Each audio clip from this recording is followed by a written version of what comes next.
Bienvenidos a Protagonistas a través del canal Safari Televisión. Hoy en el Carmen de Oral, Humberto Restrepo García. Muy bien. Gracias por acompañarnos. Carlos, a usted muchísimas gracias al Safari. Muchas gracias por la invitación. Bueno, vinimos al Carmen de Oral porque son muchos los asuntos que quisiéramos tratar con usted. Qué bueno. Primero, pues que le cuente a la audiencia de Safari a través de Protagonistas la trayectoria social y política de Humberto Restrepo. Bueno, un carmelitano. Claro que sí. Nacido en esta tierra, pero también un trabajo importante en esta localidad, exconcejal, exalcalde, candidato en algunas de las posibilidades que tuvo después para las corporaciones públicas. Correcto. Y pues esa trayectoria importante acá. Un resumen cortico. Un resumen corto, pues Humberto Restrepo sale del Fray Julio Tobón, una institución aquí muy reconocida. Se van para Medellín con ganas de tragarse el mundo. Las cosas se fueron dando de tal forma que terminé siendo empresario de la confección. Tuve una empresa de confecciones con 30 señoras a cargo. Esa empresa terminé montándola aquí en el Carmen. Las 30 empleos que daba en Medellín vine y los comencé a dar acá en el pueblo. A gente conocida, familiares, vecinas y todo esto. Y ahí comenzó a plantearse la posibilidad de por qué no aspirar a un consejo municipal. Yo por mi mente no había pasado esa posibilidad nunca. Las muchachas que trabajaban conmigo fueron las que comenzaron a animarme para la aspiración.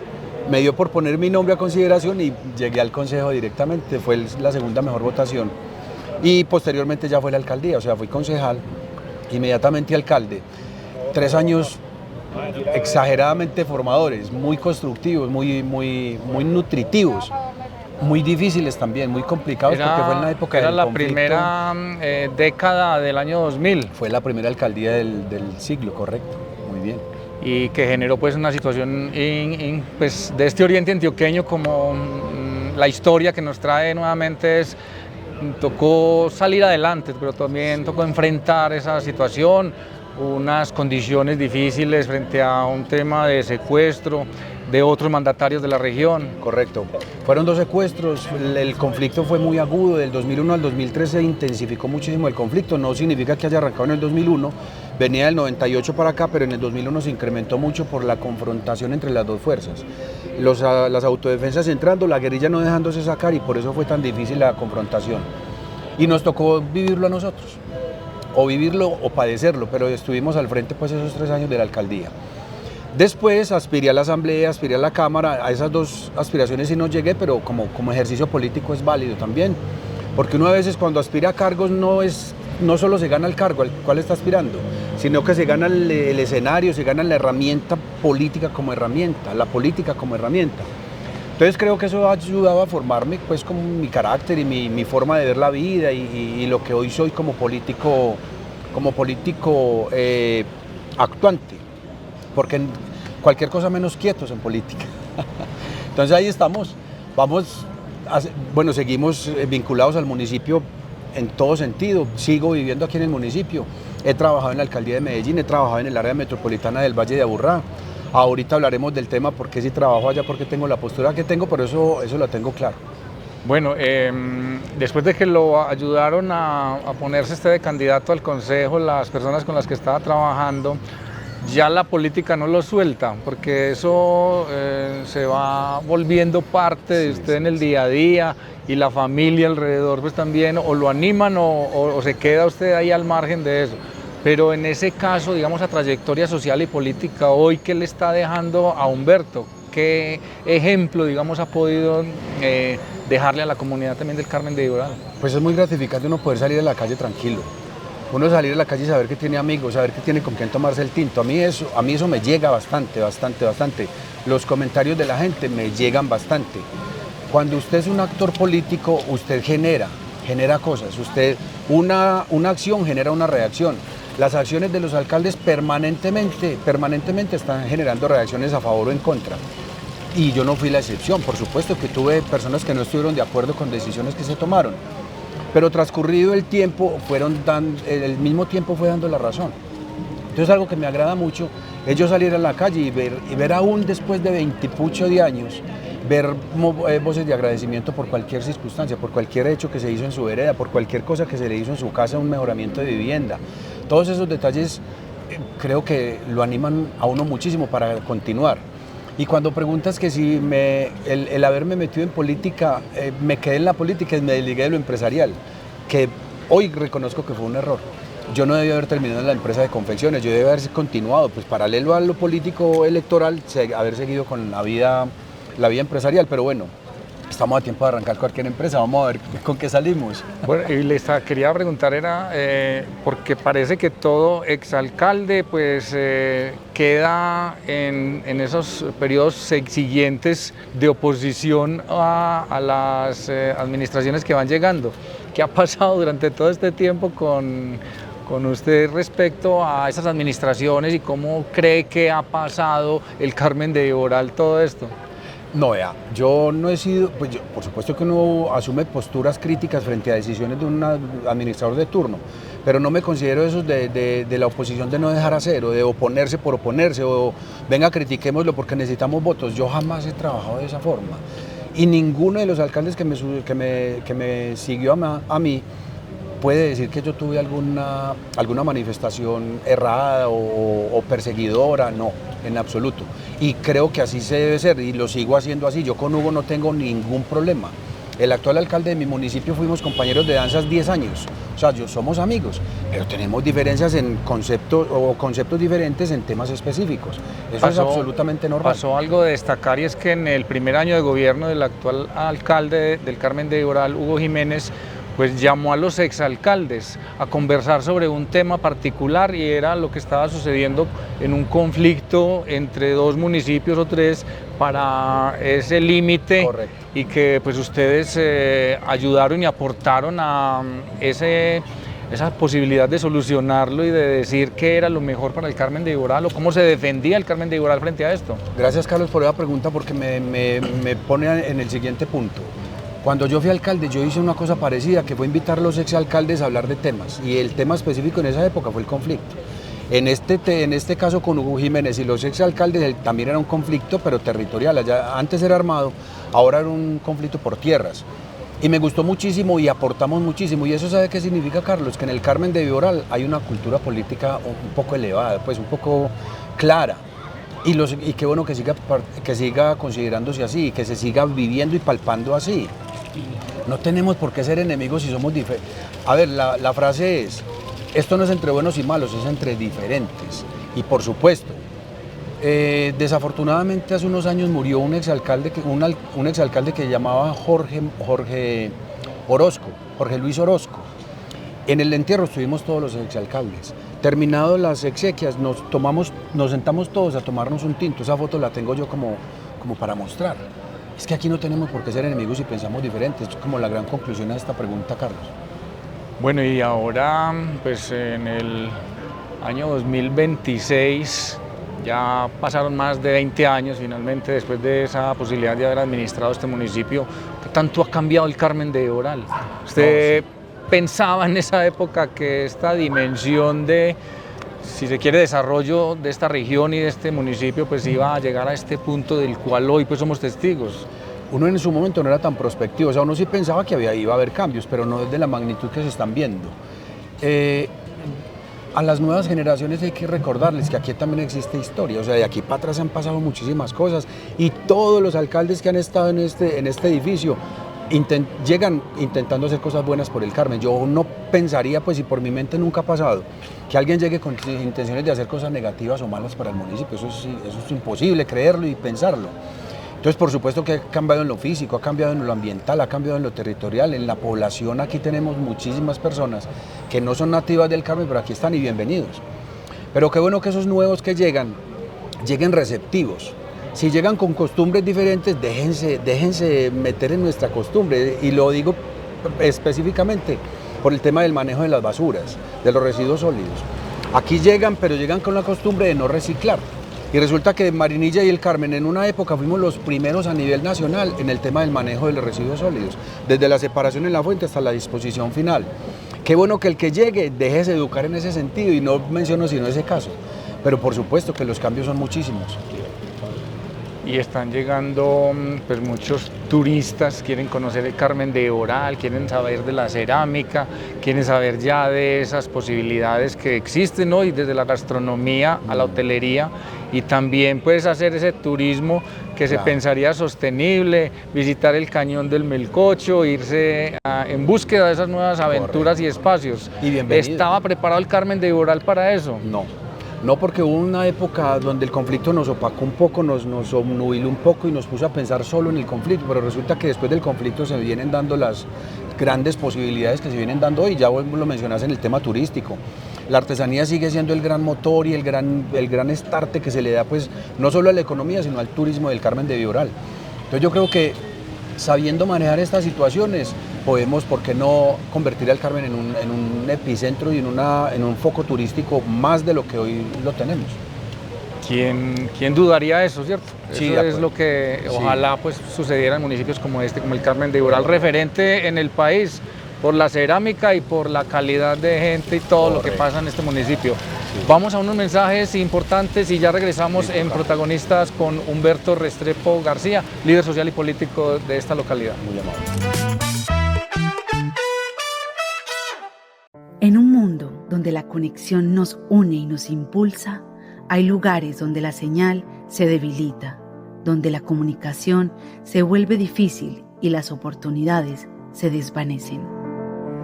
Pero en el corazón de estos campos hay un latido de cambio, una empresa que lleva la promesa de un mundo conectado a todos los rincones de la tierra. Somos Ruralink, líderes en llevar el Internet al campo. Nuestra misión es simple pero poderosa: construir puentes digitales entre las áreas rurales y la red global, brindando acceso a la información, la educación, las oportunidades comerciales y la innovación que el mundo moderno ofrece. En Ruralink hemos invertido años de dedicación y experiencia para superar los desafíos que implica llevar el Internet al campo. Hemos construido una infraestructura robusta y confiable, utilizando tecnología de vanguardia para superar las distancias y los obstáculos que se interponen entre las comunidades rurales y el mundo conectado. Únete a nosotros en este viaje hacia la igualdad de oportunidades, hacia un mundo donde el Internet llega a cada rincón, sin importar lo remoto que sea. Ruralink, llevando el Internet al campo y construyendo un futuro conectado para todos.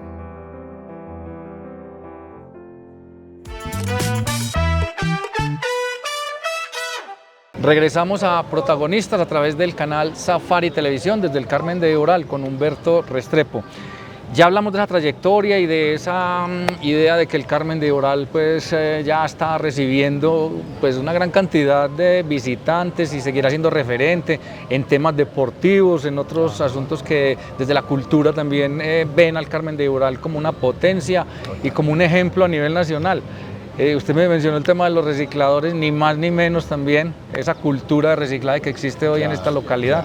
Y bueno, las ideas que tienen los habitantes de cómo este municipio pues seguirá adelante y seguirá desarrollándose, ojalá de la mano de los nativos, pero que vengan también los visitantes, pero que se acomoden a lo que hay acá.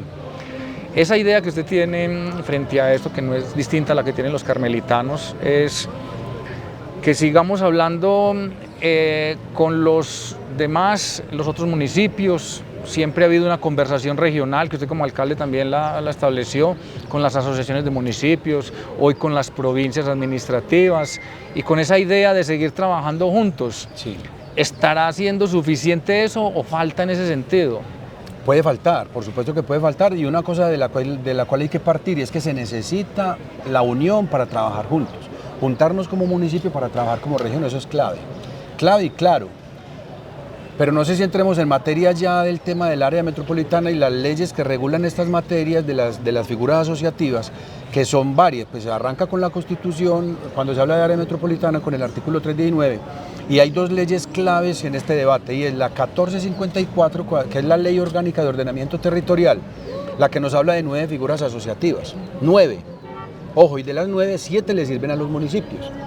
Ahí están las provincias, ahí, como le digo, 7. Y la otra es la 1625, que es la que reglamenta exactamente una sola figura, que es la Ley de Áreas Metropolitanas. Entonces, desarrollando la madeja o desenvolviendo la madeja, nos damos cuenta de varias cosas. La primera, si son 7 las figuras, ¿por qué se nos insiste de tal forma que a veces parece obligarnos a pensar solo en una, que es el área metropolitana? Primer elemento. Segundo elemento, ya lo mencioné, trabajé en el área metropolitana del Valle de Aburrá 4 años, cuando el doctor Eugenio Prieto era el director. Un área metropolitana para este territorio de Medellín, con su conurbación con los municipios vecinos, se necesita. Y es la misma ley que reglamenta esa área del Valle de Aburrá como la que va a reglamentar acá el Valle de San Nicolás. Pero hay varias diferencias. La primera, en el oriente no hay conurbación. Estratégicamente, muy milimétrica, muy quirúrgicamente, de la ley 1625 quitaron la obligación de que existiera conurbación para poder hablar de la figura, porque en la ley 128, que era la que reglamentaba esta figura antes, existía la exigencia de la conurbación para poder hablar de área metropolitana, y la quitaron. Listo. Primer manoseo que queremos le han dado a la ley. Lo otro es que nos bajan un umbral del 25% de porcentaje del censo electoral para poder ser efectiva la consulta en el municipio respectivo, lo bajaron del 25% al 5%. Otro manoseo que creemos le han dado a la ley. Entonces todo esto nos lleva a pensar, si la figura es tan buena, ¿por qué no se defiende solita? ¿Por qué tienen que hacer esos movimientos tan estratégicos y tan quirúrgicos para poder acomodar una figura a la región y no la región a la figura? La región no está acomodada para la figura de área metropolitana. Permítame, antes de seguir con ese argumento que usted lo he escuchado, pues es suficiente, lo he visto en los debates y ha defendido pues de esa forma. Pero cuando le preguntaba ahora por que si era suficiente la asociatividad que había o la que tenemos hoy como real dentro de estas localidades, es si sí necesitamos otra o si efectivamente pues no es necesario, porque hay unos asuntos que se pueden hacer sin necesidad de tener esa institucionalidad. Sí. Ese es uno de los asuntos pues como dentro de la pregunta. Carlos, sí. Pero segundo es, y si se está planteando un área metropolitana es porque todavía faltará algo que puede hacer desde esa figura para que le sirva a ese desarrollo y a esto que está pasando hoy en municipios como el Carmen de Iboral. Muy bien, no, excelente. De pronto no te había entendido la primera parte de la pregunta, entonces, puede ser que no necesitemos más de lo que tenemos. ¿Qué pasó con Mazora? Yo he dicho, y también es uno de mis argumentos, si nosotros recuperamos a Mazora para lo que fue creado, que es para que fuera nuestro ente regulador y planificador, porque así fue, para eso se creó. Le cuento una historia, siendo yo concejal en el 98, se hicieron los primeros planes básicos de ordenamiento territorial, Carlos. Adivinen qué municipio no se quiso juntar con los vecinos para planearse juntos. Río Negro. Hugo Castaño, alcalde de Río Negro, no quiso juntarse con nosotros para planearnos juntos. Eso nos da pie para poner el siguiente ejemplo. Hasta la quebrada de la Puerta, el puente de la quebrada de la Puerta, allí el límite con Río Negro y el Carmen. Hasta ese puente, Río Negro tiene viviendas de interés social, y nosotros de ese puente para nuestra jurisdicción tenemos zona industrial al lado y lado de la vía. Si nos hubiéramos juntado en esa época, seguro que aquí hubiera quedado viviendas o ya hubiera quedado industrial, pero no hubiera quedado esa dualidad y ese choque ahí. Y ahorita nos estamos dando cuenta, porque ya lo dijo el que es director de Viva, que fue alcalde de Río Negro, Rodrigo Hernández, lo dijo clarito, del puente el que acabo de mencionar aquí en Avinal, de la quebrada de la Puerta hacia acá, vamos a construir viviendas metidos en el área metropolitana. Una vez estemos dentro del área metropolitana, de la quebrada de la Puerta hasta el Carmen, vamos a construir viviendas. O sea, ya no se sonrojan. Pero tal vez está planteando la posibilidad de resolver lo que históricamente ha sido una dificultad, ¿cierto? Antes de decir pues sobre la figura, pero sí es pensar antes de cualquier figura de que sí hay que resolver esos asuntos de límite, por los ordenamientos territoriales distintos en cada uno de los municipios. No nos han preguntado si queremos viviendas para acá o industria para allá, no, ese debate no se ha dado. Pero yo remato con lo profundo de la pregunta tuya, es, puede ser que hoy no se necesite más de lo que tenemos, porque tenemos una asociación de municipios, Mazora, que es una de las 7 figuras que hablé en la anterior pregunta. Hay solo 2 de esas 7 que tienen ley que la reglamenta. Una es el área metropolitana y la otra es la asociación de municipios. Las otras no. La provincia 1 tiene ley que la reglamenta. Hay un proyecto de ley cursando en el Congreso de la República, pero no se mueve, eso no se mueve. Es que es muy difícil, cuando se habla de territorio, es muy difícil que en el Congreso se muevan propuestas. Y tenemos otras asociaciones de municipios en el oriente antioqueño, ¿cierto? Correcto. En cada una de las zonas hay una asociación de municipios. Hay unos, digamos, desarrollos en la norma que parece que desde la Gobernación de Antioquia incluso se ha hecho para todo el departamento, y es ayudar a que las provincias pues también empiecen a generar, digamos, esos espacios, a encontrar de alguna manera su objetivo, y que se haga la tarea que necesitan en cada uno de los municipios. ¿Le parece que ha funcionado eso que se está haciendo? Pero a mí me parece que queda faltando, eso siempre está al desnivel. Si nosotros somos capaces que en el Congreso nos saquen una ley, inclusive pensada por nosotros mismos, es que esa es la gran potencialidad que tenemos, sin que haya ley de provincias, que nosotros ayudemos a elaborar una ley de provincias. Si esa ley de provincias se hace, quedamos al mismo nivel de área metropolitana. Es lo que necesitamos. Realmente hay que reconocer que hoy las provincias, como están diseñadas, no tienen los suficientes dientes como lo tendría un área metropolitana. Y tenemos dos provincias en el oriente antioqueño, Claro que una sí. en la zona de embalses, específicamente para esos municipios, algunos de bosques, y otra en la zona de páramo. Correcto.